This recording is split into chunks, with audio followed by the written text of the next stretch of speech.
Hi, everybody. Welcome back for another episode of Messages of Hope. My guest today is a rock star, but you might not know him for that reason. We're going to learn more about him as we go along.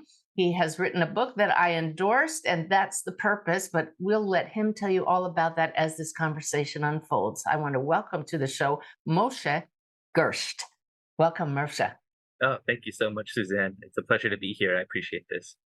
Well, it's a pleasure to have you on. When you reached out to me about your book, I hadn't heard of you, and I always love how Spirit brings us together with people that have beautiful messages to share. So the first thing I did was checked out your TED Talk. I think that's a great place to start to introduce you to everybody. How did you end up doing a TED Talk? I mean, the TED Talk came out of a result. I released a book a couple years ago called It's All the Same to Me. And that book was well received by those who got to get a chance to pick up the book and read it. It was endorsed very well. It became a Wall Street Journal bestseller. And along the way, one of the organizers from TED in Georgia reached out to me and said, "I think your message and your vision is in alignment uh, with our world of what we're trying to share at this particular TED event." And not too much long after that, I ended up on a TED stage. I think that's how I got there. But the vision behind the talk itself actually ends up being a catalyst in many ways for the new book that I had written, The Three Conditions, because that TED talk is called The Two Conditions to Unconditional Happiness. And what it's really about is a realignment with the truth of who we are, higher self, soul, consciousness, and an alignment and rapport with what you might call a super consciousness or the loving force of the universe, what we've been calling God for, the last few thousand years. And when you find the goodness within itself and the goodness within the world you're in, so the happiness or the joy, the love that we're looking for out there, we tap into the unconditional experience of that within, because you now need less from the outer world because you have found the wellspring within.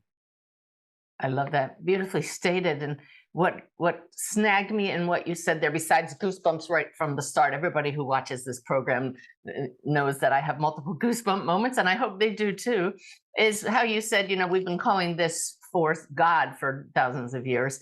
But isn't it funny how now that we kind of we use the word, but we stay away from it because, well, I have my own reasons. I'd like to hear your reasons why you feel that we have changed the vocabulary a little.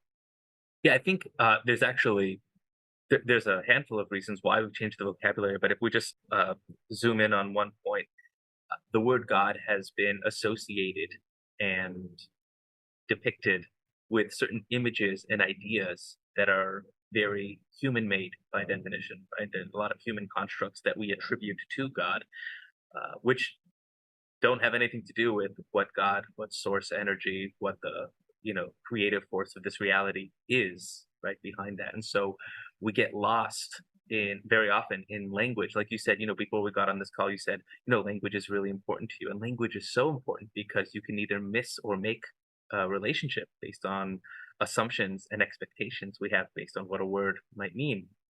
So there's a great story of a rabbi who lived in New York, the Lubavitcher Rebbe, Rabbi Menachem Mendel Schneerson. An atheist once came up to him and they were having a conversation. He said, "Rabbi, I don't believe in God." And this rabbi looked at him and said, "Yeah, me neither." So the atheist said, "What do you mean? Look at you. You have a long white beard and you're a rabbi." And he said, "Yeah, but the God you don't believe in, I don't believe in either." Right? Mm. And it's that idea of really honing in on the fact that we have bastardized what the word itself is pointing to. And at the end of the day, it's just a word pointing to something much bigger than what the word is. So by using other language, we allow ourselves to tap into the experience of what was always there, but that we've been, lost in. But for many, and myself included, by the way, I don't have a negative relationship with the word God itself. So I use the word God when referencing, Me too. the all-knowing, all-powerful, indivisible essence of reality. Yeah. Yeah, yeah, beautiful. I know that you're a student scholar of the Kabbalah, that is the mystical arm of Judaism, correct? That's right. Yeah, and what is the Kabbalistic version of God. Is it what you've just said? Yeah, that and more. I mean, it's what Kabbalah the actual word itself. What it means is to receive. Kabbalah means like if you go in Israel today and you speak Hebrew and they give you a Kabbalah, they're giving you a receipt. That's what a Kabbalah Oh, is. no kidding. An actual everyday word. Yes, an everyday word. And when someone says, "Do you want the Kabbalah?" It means, "Do you want the receipt?" Right? It's something you're receiving, something where it's showing that there was a transfer there. And so the word Kabbalah is really pointing to the transference or the receiving of divine energy or divine wisdom that goes beyond just human intellect, but tapping into something that is super rational. And so all the mystical teachings of Kabbalah are coming from and sourcing from that place. So that's one of the main reasons why it's called Kabbalah. Maybe that's why the goosebumps haven't stopped since you started talking. And I'm hoping that everybody receives some kind of transmission during this show today. It's never happened like this before. So pay attention, everybody. Are you feeling anything higher? Yeah. Okay. So I mentioned you're a rock star. I don't want to keep people waiting. You don't look like a rock star. Yeah, certainly not now. You're referencing my past life in the same body. Good way to put it. Yeah. Yeah, I spent the 7 years from 13 to 20, my entire teenage years. I was the lead singer and songwriter for a rock band. And I love music. I've always loved music, but there was a point when I was very young where there was a song I was listening to, and it got to this guitar solo moment. It was just a couple seconds, but I felt this like electricity go through my body and this knowing of that's what I need to do now. That's where I need to focus all my energy. And I did. I picked up a guitar. By picked up, I mean I begged my parents for a guitar, and eventually they acquiesced. Started playing, really fell in love, writing, singing, put a band together.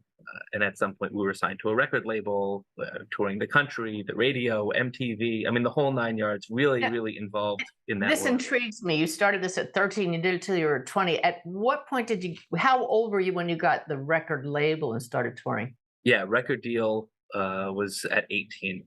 Okay. We were playing lots of shows in LA locally Wow. as we were building up our, fan base, if you will. It was before social media. MySpace, if you can remember that, was the go-to place you went to at the time. And we had a lot of followers. I think at the time it was something, I don't know, 30, 40,000 followers, and we had hundreds of thousands of plays on our player. They had a little player on MySpace, and that was a big deal. Which helped secure a record deal once we were there. But the first concert we did was at 13 on the Sunset Strip at the Whiskey A Go Go. That was beautiful. We did that for a long time. And the reason I bring it up is because you are a prime example of someone who followed their heart and gave this up, much to the dismay of your fellow band members, right? Yeah. If they're listening, I still want to speak to you. I've been trying to reach out to a lot of them for years, but that was 17 years ago. I'm still not in great rapport, unfortunately. When I was 20, I made the decision to walk away from the band due to a number of circumstances. But at some point, somebody had asked me a question that really changed my life. They asked me, "How long do you plan on doing this for?" And I said, "Doing what?" This was at a record release party, right? It was like we were at the party where we were celebrating the album coming out. And I said, "Do what?" And he said, "Play music." I said, "That's a funny question to ask a musician." And I said, "I don't know. I guess until we're successful, and then we'll settle down." So he said, "When's that?" I said, "When's what?" And he said, "When's successful?" And at the time, I told him to grab another drink and, let me enjoy my night. But I woke up the next morning, and that question really sat inside of me and continued to sit with me days and weeks afterwards while I tried to ponder, what does that look like? Like, what does success really look like over here and what I'm trying to do? Um, you said before I followed my heart when I walked away, but I was following my heart with the music as well. I mean, I was raised, by the way, in a home that very much so fostered the idea of listening to your inner voice, following your intuition, knowing that you're guided. And so those ideas were very much part of my psyche and always were. So when the question continued to burn in my mind, I followed that as well. And what it ultimately led me to was the recognition, as I was looking at all these other successful rock bands and people in that world and that scene, was that you can be successful at what you do and still fail at life. That there are people who have a lot of the external satisfaction and gratification of what life might present to you as success, but they were living very challenging inner lives. Their personal lives were often wrought with sadness, anxiety, depression. A lot of them either attempted to or had gone and taken their own lives. There was a lot of sadness and darkness that I found over there, and I didn't know what to make of it because I just devoted 7 years of my life to making this happen. And my conclusion at the end of a few months of trying to figure out what success looked like was, does success look like me not being here anymore? Hmm. And that set me on a journey. And being raised in a Jewish home, my Mecca is Jerusalem, and I went there to go figure out, what is life about, what is purpose, what's going on underneath the surface of this world. And I fell in love with the teachings of Torah, which is the source text for Judaism. And wow, just a mind-blowingly beautiful, synchronistic viewpoint. I was also blessed to have great teachers because I know a lot of people, try to find purpose and meaning in their respective religions, and it doesn't necessarily come easy because if you don't have someone to help open up those doors, you might not see anything beyond some archaic concepts and ideas, and maybe they don't feel relevant or seem relevant. But I was blessed with a lot of great guides and mentors in the process that really opened up doors. I fell in love with what I was seeing. Okay. So how did you end up writing a book about happiness? And then we'll eventually get to your most recent book. Oh, sure. So, not to undo what I just said about falling in love with the Torah, but about 6 years in to that journey, I woke up and realized, at that point I had met the love of my life. I had met my wife, and I think we had 2 children at that point, and I have a young family, and I'm learning these beautiful ideas. And at that point, I'm already teaching a little bit, and it didn't happen overnight, but I did realize it in a single moment that I was unhappy in a lot of areas of my life, and I couldn't figure out why. It felt almost as if I was closer to God and to my own inner self when I was in the band, and yet I had just spent these years devoted to higher education, understanding purpose and meaning, having the family that I wanted to have.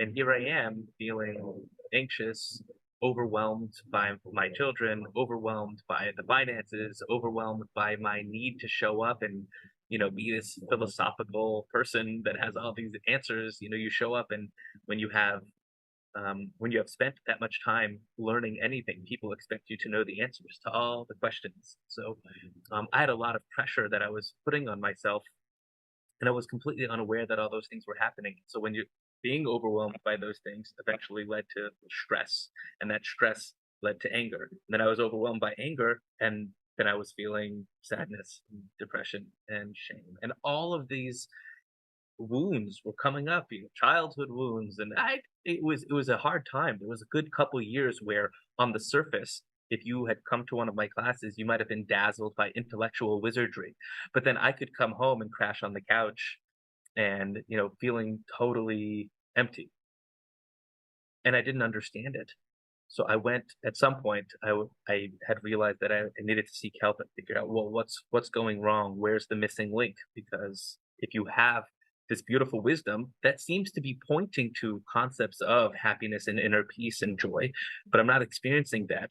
And I know firsthand what it's like because I spent 7 years following my bliss and following that journey of what music looked like. How do we square that circle? And one of my mentors sat down with me and said, look, you did something really amazing, something really beautiful. You went and found all this wisdom and ideas, but along the way, you stepped away from your inner self.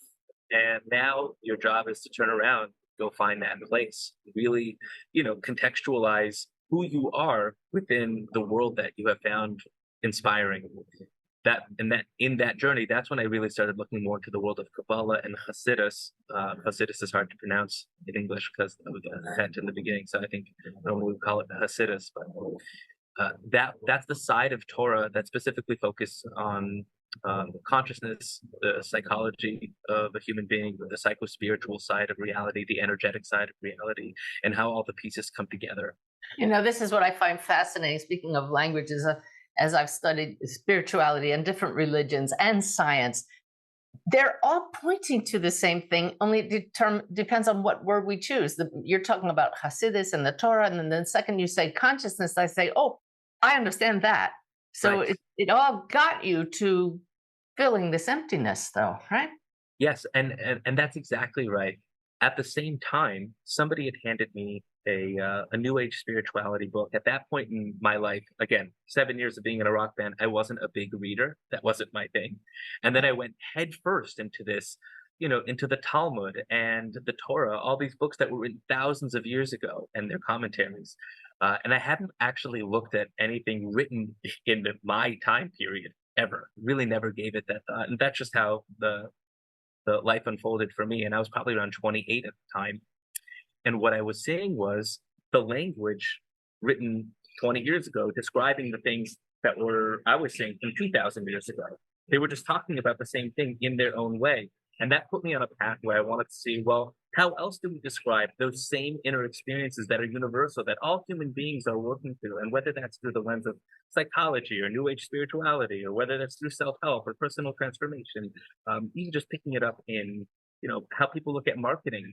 The mind works a certain way and the body works a certain way, and it's the human condition.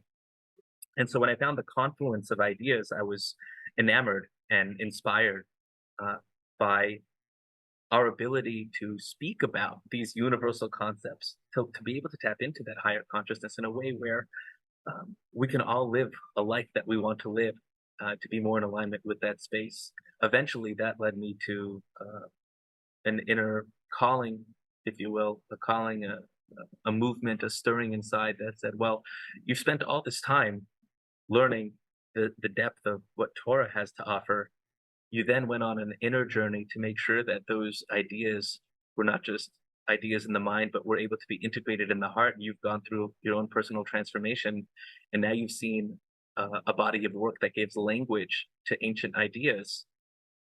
I feel like we need to share this with more than just a handful of people that I was sitting with in Jerusalem. So I wrote this book, It's All the Same to Me, which I wrote that book in March of 2021. Right? 2020. So right when COVID started, right in the beginning. And that, to me, that felt like one of the more important ideas to focus on, which the book is about sameness. And by sameness, I mean connecting to that underlying force of reality, being able to let go of control, being able to get beyond our ego in that space and touch upon the unity and sameness that we all share within each other, that we all share in this universe. That's a beautiful title. Then now it makes sense. It's all the same to me. What's the same in me is the same in you and the same in everyone. Find that, and you found the fullness, right? That's right. That's exactly right. I could have called the book It's All God to Me, but I don't know if people would have bought it. Wow. Woo, more goosebumps. Yeah. And how did people resonate with that? Yeah. So, I mean, I feel really blessed that people resonate with that. I was trying to share Torah ideas in a way that in a universal language, because it doesn't matter to me where our starting point is from. We're all going to the same place, right? So our human experience might be different, and we're from different countries, and maybe we speak different languages, and we're different religions. We're all coming from different places, but moving in the same direction, because the truth is, beyond our bodies, right, we really all come from the same place and go to the same place. And we're just differentiated in this, small gap of time. And it's really small on the eternal clock, right? It's a snap. And the opportunity to share that with the world where, I found that something very interesting, that people who resonate with Judaism in general, they were saying, oh, I didn't know that existed in Judaism. And people who were outside the Torah or Judaism camp, maybe they would have never looked inside, say, oh, I also didn't know that was there. Meaning there was a lot of misnomers around certain concepts that are universal, and they were showing up here so that everybody can kind of come in and have that experience. And for me, that's the most gratifying thing, is if we're all growing together, moving back into that place, into that space. That's how we elevate the world. That's how we elevate consciousness. That's it. The sameness, finding the sameness. That's what will change the world. Oh, I watched an interview. I had another question, and it absolutely was blanked out. And so I know the guides really want me to go here, and I wasn't going to go there. But here we go, because I still can't remember what the other question I was about to ask was. But this one is just right in the forefront of my mind. We're trying to find the sameness. Yet I watched another interview with you, and you had the yarmulke on. And how do I say it right?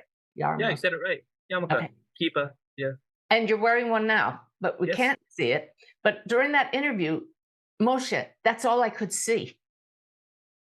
And because I was thinking, my guests will come on the show and they'll think it's a show about Judaism.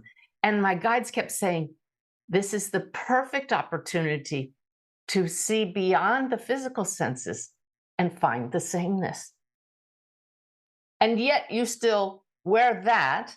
So I really would just like to address that, how you're both and, right? You're honoring one tradition, yet you see the sameness, right? Yeah, absolutely. I think if I'm understanding and getting your question right, maybe I can phrase it as, if we're all the same, and yet at the same time you're doing something that makes you look different, how do we live in those two realities? Yeah.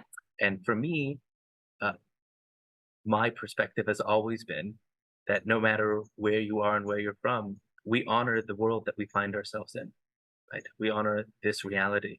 And there's a level of depth and truth to that. When you show up in a certain family, in a certain home, in a certain country, with a certain lineage, and a certain history, that's all important for this part of the human experience. If it weren't, it wouldn't have shown up that way. That's right. Yeah. And we are all ambassadors for ourselves, for our families, for our people, for our country. And hopefully when we get beyond that, we realize we're all ambassadors for each other, because when you go to the collective, again, it's all coming back to that place.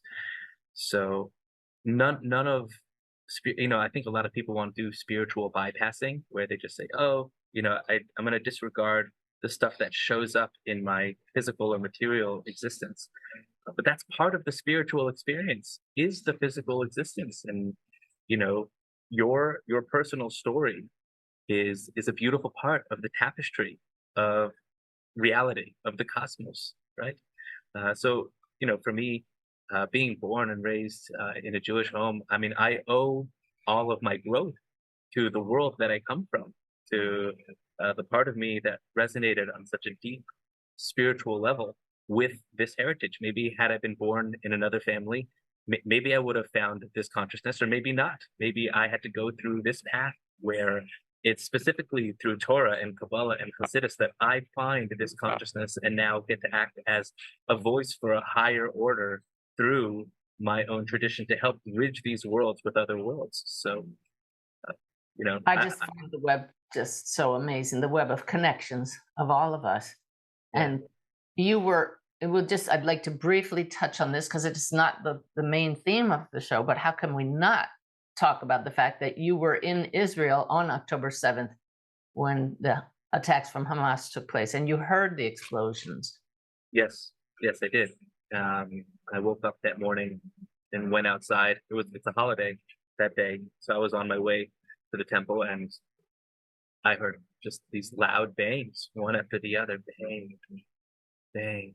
And in the beginning, you think maybe it's a garbage truck or, something's happening down the road. But by the third or fourth one, I knew that something big was happening. And it wasn't the first time I'd heard. I mean, I live in Israel. I've been there for the last 17 years. It's not the first time that I've heard explosions, which is interesting. As an American, by the way, when I go around America and I ask people, have you ever heard a bomb before? And it's almost like a joke, right? Of course I haven't heard a bomb, right? So that's rare, right? Most people haven't. Oh, yeah. Yeah, and it's a scary thing, when you hear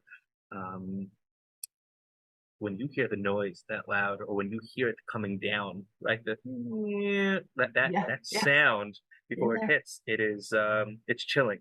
It's chilling, and in Israel they have a siren system, So you can have, depending on where you are, where we live, we had 90 seconds, to get to a safe room if you hear the siren.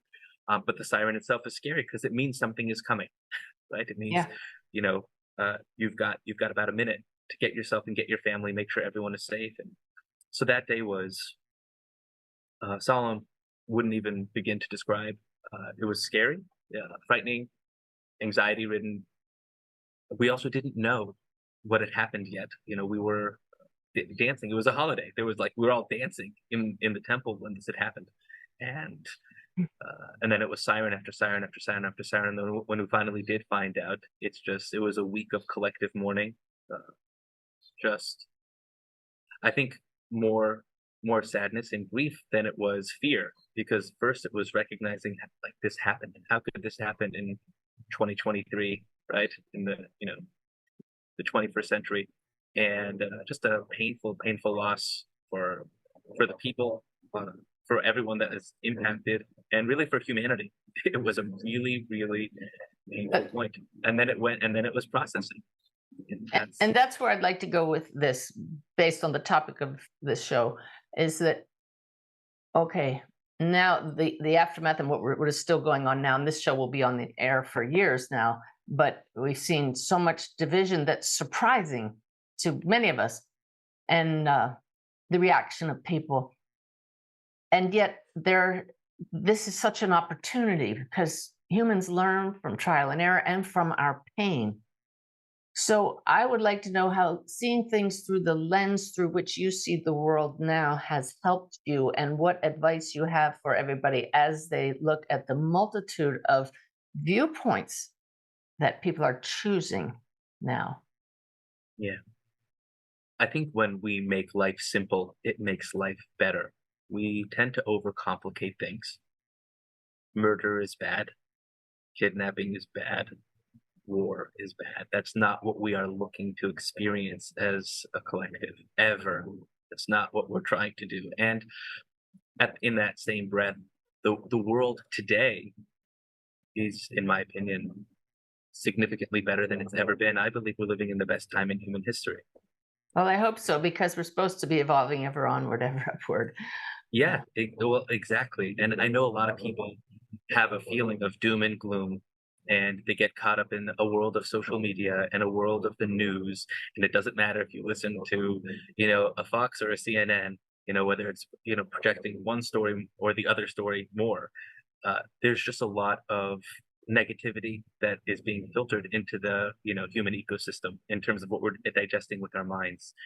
But the truth is, when we take a really big general look at reality, life is evolving so beautifully over the last, even just the last 5,000 years, when we go back to kind of what the beginnings of language, when we see it, and everything that's happened since in just the last 1,000 years. And then you go to the last 500 years, and then you look at the last 100 years, things have looked better. Now we have more power than we've ever had before in terms of what we can do to the world and what we can do to the earth. And so we do run, on some level, maybe bigger risks, but the rewards have been better all throughout history. It's almost like, I think about, in like the stock market, they always say the market's going up, even if it has, hills and valleys right along the way. So we're not in a perfect reality where nothing goes wrong and that humans don't make choices that have repercussions. We're not living there, but we're living in a very good place. And there's more opportunity today than ever before to, as you said before, make the right choices. We can change the way we think. We can change the way we see. Peaceful people do peaceful things. Angry people do angry things. Violent people do violent things. This is not a religious idea. This is not a nationalistic idea. This is just a human idea. When we are in line and in touch with the peace within, with the joy within, with the love within, with the God within, when we are there, that's the person we become and express. And so therefore, what we really want can't change nations or countries. There's no such, even the idea of a nation on some level is a myth, because it's really just made up of many individuals. It's when individuals change that we change reality. And so we need collective shifts on the individual level, where people decide, well, I want to live in the light. I want to live in that space. I want to live And as the light everybody of the who's world. listening and tuning in and giving your time to this right now are doing that. That's what I Yes. want you all to know. Yes, anybody who's listening to you and to all these amazing teachers who are sharing the ideas of light, of love, of connection, of mental well-being, of spiritual health, of emotional health, of physical health, of trying to live a more healthy life in every way. That is what helps change the planet. And believe we're doing so. And yes, there's been incredible technological advances along the way, and we're so grateful for that, because with the technological advance, we also have advance in medicine. We also advance in communication. We have it. Now I think I just read somewhere that there's a phone that's coming out where you can speak into it in one language, right, through the app, and then it will translate it instantly on the other side to any language you're speaking to. And just imagine the kind of communication that we're going to have to bridge boundaries, right, to bring people together. So when you're talking about, to tie it back to your original question, which is, how do we relate to what's going on in the world now based on what's taking place in Israel and the conflict, and you and I and everyone listening, we all know this is an old story. This is an old story. This didn't start on October 7th, and it didn't start in 1948. And people have been fighting for a long time. Israel has been a place of conflict for thousands of years. This is an old story in new clothing. May I just say this statement that this just has to come out since you've been talking, and it's the one that I try to teach all the time. If we truly knew who we are as our essential self, we could not hurt another. Yes. So we're witnessing ignorance everywhere, no sides, just plain ignorance from anybody that even wants to hurt anybody else on any side. Yes, yes, and that's this line: "Forgive them, for they know not what they do." Right? I mean, that is that is the unfortunate. You can use the word unfortunate here. The unfortunate reality on the ground whenever you see violence and hate, right? And there's still quite a lot of that on our planet. We're still working through that. You see it now, as somebody, like you said, who's wearing something on his head, and you walk around the streets, you think twice. People have made comments to me, right? I stand out, and if someone has hate in their heart, they don't mind saying things, right, to you. And we have to be okay. How do you respond to that, Moshe? You personally, how do you respond to that?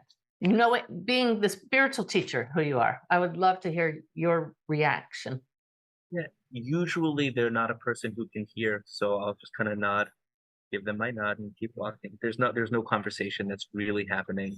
So you mean they can physically hear you, but they won't hear you, right? Oh, yeah, absolutely.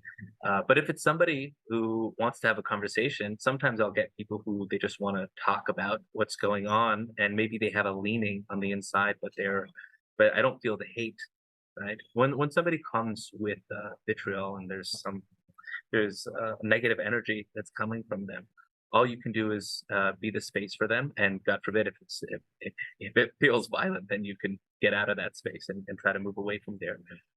But a conversation in that space is significantly more challenging, and you put yourself at a greater risk. But for the average person, and I think the average person isn't walking around with hate to either side. I think the average person is walking around trying to live life and just trying to be there. But it's still confusing, and there are a lot of questions, and that's the important space for dialogue. There's always I don't know if it's 5 or 10%, but there's the top few percent, and then there's the bottom few percent. On one side, everyone's opinionated in one direction; on the other side, everyone's opinionated in the other direction, and it's two versions of hate. And then there's most everybody else, which is in the middle, which the word you used was ignorance. If we end up in a place where there's fighting and there's violence, there is ignorance in one form of another. The situation is, on the one hand, very simple. Murder is bad. Kidnapping's bad. We have to call evil when we see it so we can stop it, right? That's, the reason why we're living in a better generation today than all the generations before is because at some point in America, they woke up and said, hey, slavery is a problem, right? You have to call out the problem and say, we can't do this anymore. At some point in America, and really all over the world, there was a time for most of human history, women weren't getting education. That wasn't part of the system. right? They were at home. At some point, there was a collective awakening. We said, wait a second, everybody should get education, right? That's a problem. So it's the same thing here. We have to wake up as a humanity and point and say, there's an issue here, right? We need to end the problem of the hate, of the violence, of the, you know, barbarism. And All of no those problem was pieces. solved at the level at which it originated. And Hey, the solution is shifting above our human side to the it's soul. it's the only way. Yeah, It's the that's only it. way. And it does. You see the problem, and then you have to rise up to something deeper.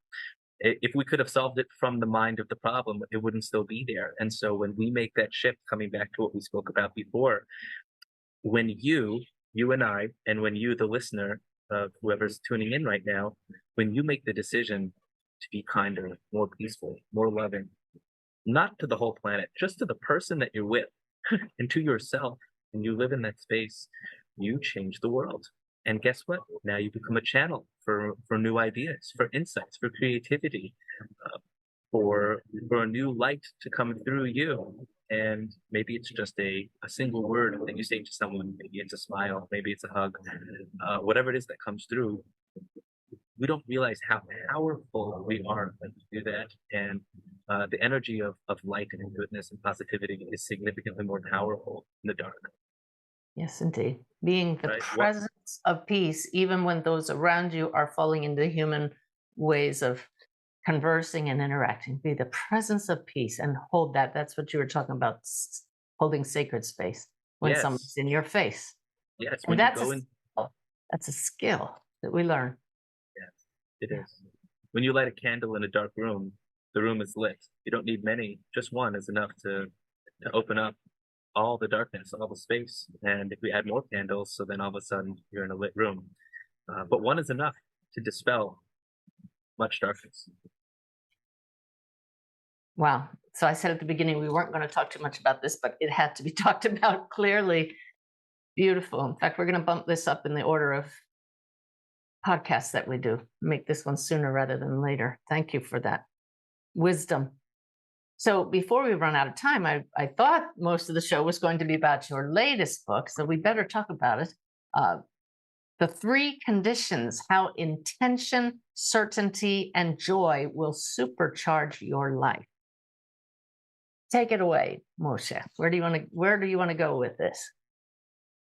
Well, I try to put the depth of whatever work I'm working on into the title. Ideally, I'd like someone to be able to pick something up, and even if all they read was the title, they'd have a good idea of where they're going.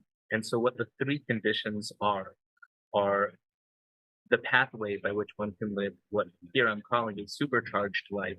And why the word supercharged to me feels like when you are plugged in, when you're electrified, when you're living at a higher frequency than you were before. It That's is that. probably why the goosebumps won't stop. You're supercharged and you're supercharging us.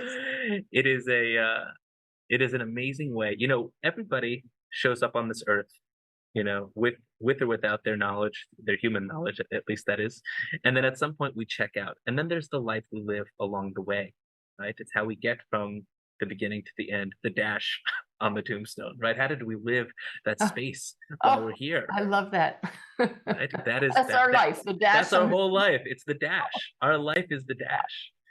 I okay. tell people all the time, like, our life is the meantime. We always wonder, what are we going to do in the meantime? Well, our life is the meantime, Huh. right? That's what we're doing here, because where we come from and where we go, that's something else altogether. But here's the gift. The gift of this life is what we do, and how are we going to go through it? And you can go through it on one level, or we can go through it at a different level. We can use the word higher or inner or more enlivened life experience. And how do you get that? And what do you gain by doing that?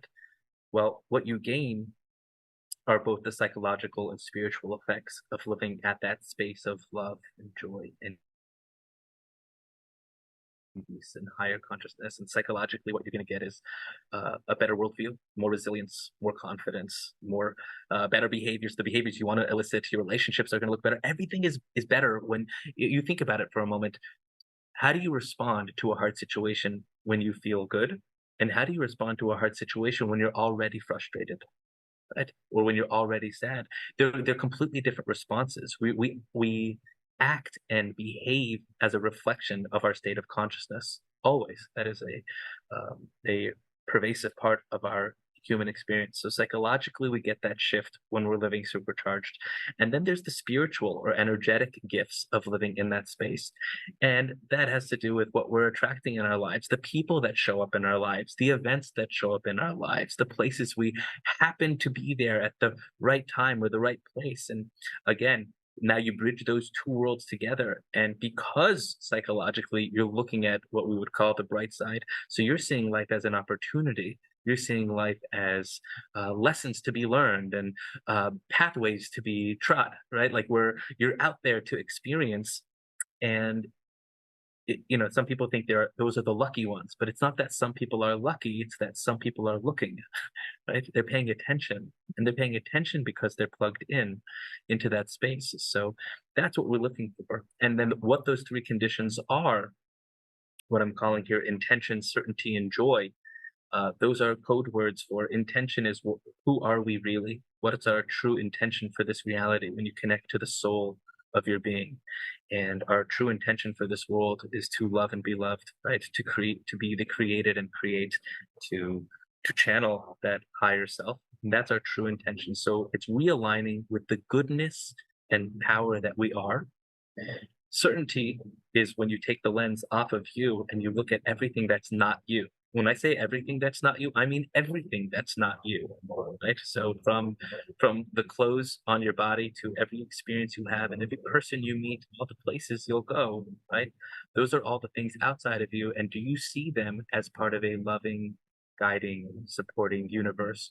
Or is it ambivalent? Or is it against you? And the truth is, life's not happening to you, life's happening for you, right? Life is the gift that continues to help us individually evolve in that So way. why And do you call that? What's the certainty? yes, and that's exactly where I was going. And why I call that certainty is because it's not certain about an outcome, it's certain about a process. That life, I am certain that the process of life is moving in the direction of my own personal and the collective evolution towards good, towards love, towards purpose, with intention, right? So that is the underlying certainty of this world is I don't know what's going to happen on the surface, but I'm certain about what's underneath. I'm certain about the direction. I'm certain about where this is going. I'm with you. Yeah, and by leaning into that, very simple language would be, I'm good, life's good, right?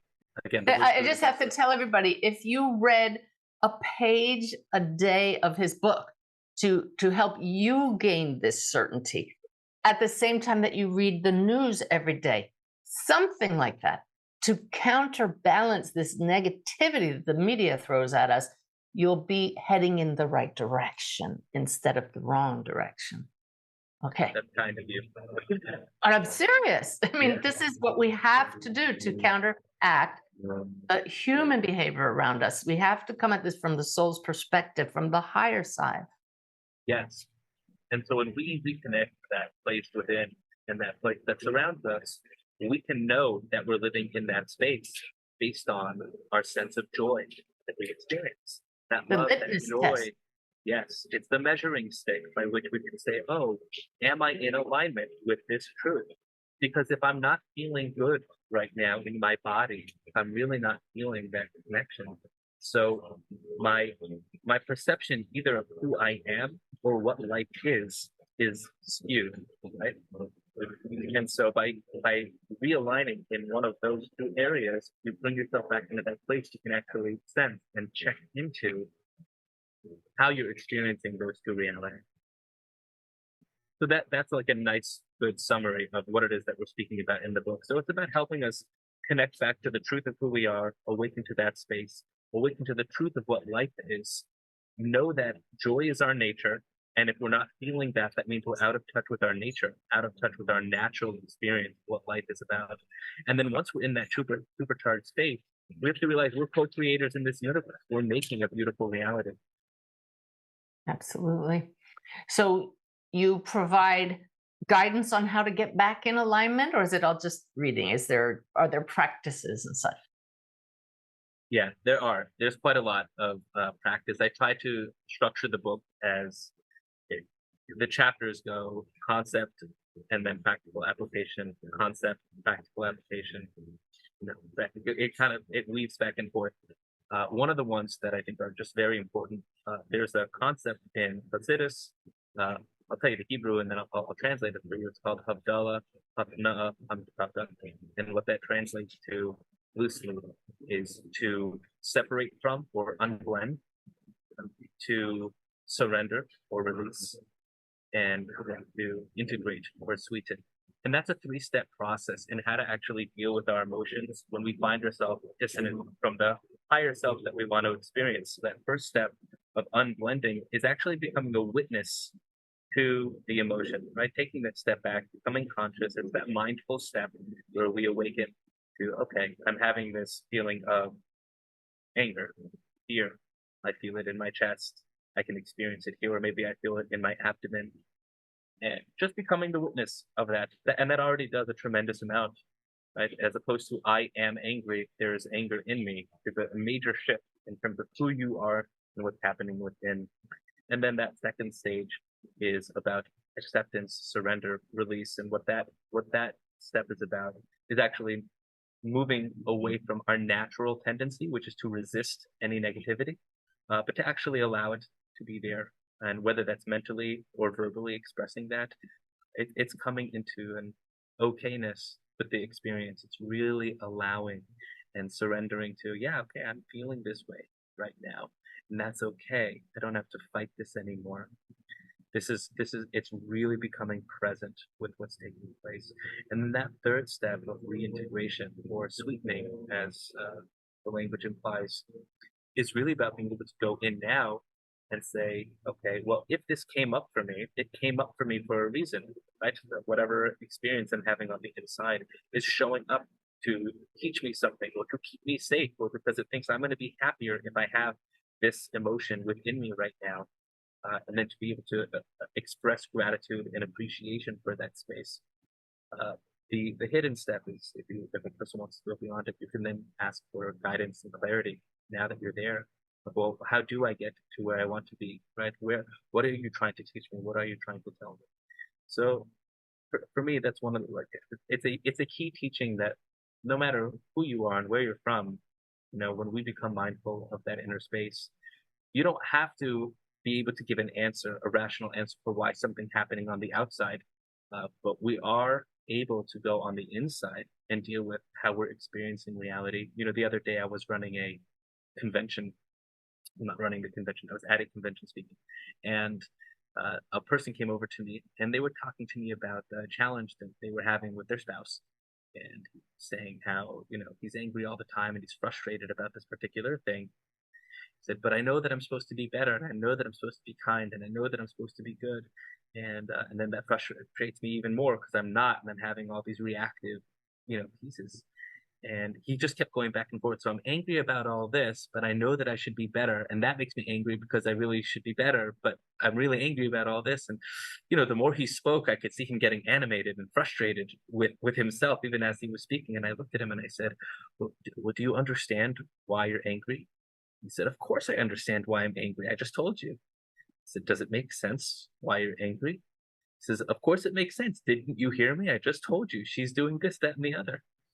I said, so if you understand why you're angry and it makes sense that you're angry, should you be angry? He said, no, I shouldn't be angry. I should be somewhere else. I should be better. And I said, but you understand why you have something in your mind that's telling you that you should be angry, but you haven't yet accepted that point. And I asked him, can you say I should be angry? And he said, but I'm not. I said, can you say the words? And he said, yes. I said, say them. He said, I understand why I'm angry. I should be angry. And I said, and how do you feel? He said, better. And it's that point, that shift of first we have to fully embrace and accept where we are, no matter what's going on. Are you frustrated about what's going on in Israel? Yeah. So start with that. That's the starting point. It's like, well, this is what's happening for me right now, or for anybody. Are you frustrated by something that's going on at work, something with your relationship, something going on with your kids? But first, we have to honor what's happening, and then we can talk about where we go from there. Right? Presence is the key. Presence is always going to open us up to the truth of what's really happening underneath. So that's one of the teachings that is just, no Beautiful. matter where we are, always important. And we could just dive into this. I could go all day because these are universal things. We're going from war to family battles, and this is the human condition. And yet the solutions result when, exactly as you said, you step back and get that perspective and allow and acknowledge. And now from that higher perspective, and that is the soul's perspective, you can go back in it and take the insights that you get. So thank you for allowing us this space in which to learn that, to talk about that. You started off saying how 7 years after you left the rock band, you realized you'd learned a lot, but you were feeling empty. And on my website, one of my goals is to help people go from an emptiness that can't be filled to a fullness that can't be contained. Mm. Have you found that beautiful. fullness? Have you found that fullness? Oh, yeah. I feel blessed every day, every single day. The fullness is always there. It's about tuning in. It's Tell everybody a rediscovery. Tell people what we, all of us are tuning into as we wrap this up. What we'd like to be tuning into in And the what we are tuning into. When you say you found the fullness because of what you're tuning into. Yeah, it's what I continue to refer to as the truth of who we are.